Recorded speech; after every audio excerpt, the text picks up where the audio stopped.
Hello বন্ধুরা, welcome back to Indian ভবঘুরে। তো অন্যান্য দিনের মতো আজকে আপনাদের নিয়ে এসেছি নতুন আরেকটি জায়গায়। তো থাম্বনেল দেখে তো বুঝতেই পেরে গেছেন আমি আপনাদের আজকে কোথায় নিয়ে এসেছি। আজকে আমি আপনাদের নিয়ে এসেছি কলকাতার নিউ টাউনে জগন্নাথ দর্শন করাতে।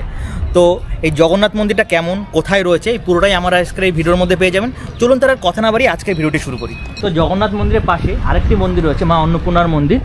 তো দেখুন, অন্নপূর্ণা মন্দিরের দুদিকে দুটি বাঘ স্ট্যাচুর মতো রয়েছে, আর মা অন্নপূর্ণা রয়েছে একদম মাঝখানে রয়েছে। আর মন্দিরটার ভিউটা ঠিক এরকম টাইপের। আর ভিতরে দেখুন দেখুন এটা মা অন্নপূর্ণা মন্দির, সামনে মা রয়েছেন। মায়ের মন্দিরের এটাই হচ্ছে গর্ভগৃহ, এখানে মা রয়েছেন। আর পাশে ডান দিকে এই জায়গাটায় যখন অনুষ্ঠান হয় তখন এখানে গান বাদ্য হয়। আর বাদিকেও সেম, যেমন ডান দিকে রয়েছে তেমনি বাদিকে এরকম একটি জায়গা রয়েছে। এখন মায়ের মন্দির থেকে বেরিয়ে যাব, সামনেই আরেকটি মহাদেবের মন্দির রয়েছে, এই মহাদেবের মন্দিরে যাব। চলুন আমার সাথে। আপনারা এখন দেখছেন শিব পার্বতীর মন্দির। মন্দিরের দুদিকে দুটি হনুমানজির মূর্তি রয়েছে, যেখানে একটিতে দেখুন রাম লক্ষ্মণকে কাঁধে নিয়ে রয়েছেন, মাঝখানে রয়েছেন শিবজি বাবা ভোলেনাথ, আর ডান দিকে রয়েছে আরেকটি হনুমানজির মূর্তি, যেখানে সেই পর্বত নিয়ে এসেছিল সেই লঙ্কার যুদ্ধের সময়, সেটি রয়েছে ওখানে। আর সামনে মন্দিরের একদম মাঝে রয়েছেন বাবা ভোলেনাথ আর পার্বতী মাতা। আর এই মন্দিরের পাশেই রয়েছে আরেকটি মন্দির, সেটা রাধাকৃষ্ণের মন্দির। তো রাধাকৃষ্ণের মন্দিরের দেয়ালেও এরকম সুন্দর সুন্দর চিত্র রয়েছে, সুন্দর সুন্দর সেই পৌরাণিক কাহিনীগুলো এখানে বর্ণিত করা রয়েছে। আর মন্দিরটা যখন লাইট দেয় তখন এতটা সুন্দর লাগে, মানে বলে বোঝাতে পারবো না। মন্দিরের ভিতরে রয়েছে রাধাকৃষ্ণের একটি বিগ্রহ। তো এই রাধাকৃষ্ণ মন্দির দেখার পরে আমরা চলে যাব জগন্নাথ মন্দিরে।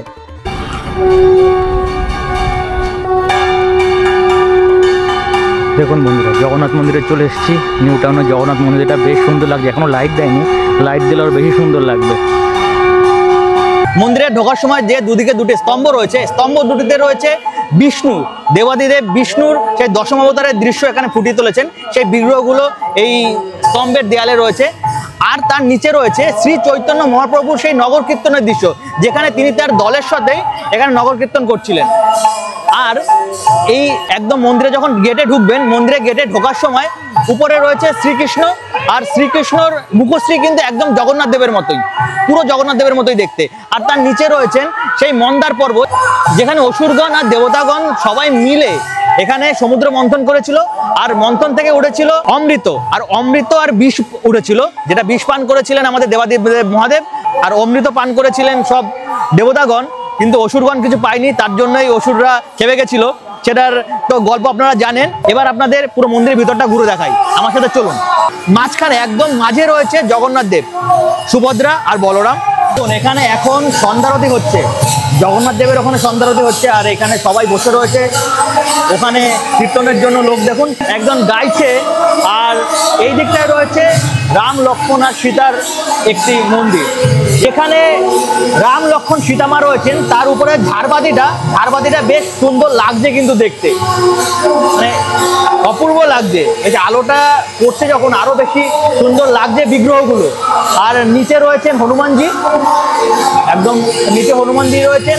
আর এই দিকে দুদিকে রয়েছে দেখুন, দুপাশে রয়েছে গরুড় দেবতা, আর উপরে রয়েছে রামের আরেকটি বিগ্রহ।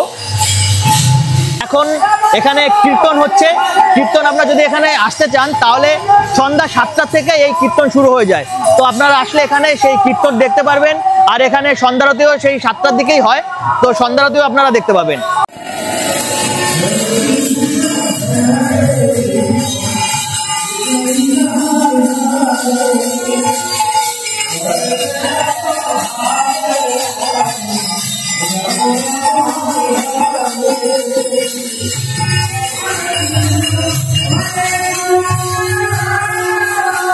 তো হ্যালো ফ্রেন্ডস, কেমন লাগলো এই ভিডিওটা? আমি এর সাথেই এসেছিলাম, আমার বন্ধু, বেস্ট ফ্রেন্ড। তো এর সাথে তো আমরা ভিডিও দেইনি এখনো, দীঘার ভিডিও দেবো। দীঘার ভিডিও যেটা আমরা বাজারে সেটা ভিডিও দেবো, সেটাও দেওয়া হয়নি। আর একবার বোধহয় আমি গিয়েছিলাম বত্তির বিলে তোমার সাথে। হ্যাঁ, সেটাও দেওয়া হয়নি। সেটা আস্তে আস্তে আসবে, না হয়নি এখনো, তো আস্তে আস্তে দেওয়া হবে। তো বন্ধুরা, আপনারা তো দেখলেন আমাদের সাথে এই জগন্নাথ টেম্পলের পুরো মন্দিরের পুরো ভিডিওটা। কেমন লাগলো অবশ্যই কমেন্ট করে জানাবেন। আর তোমার কেমন লাগলো?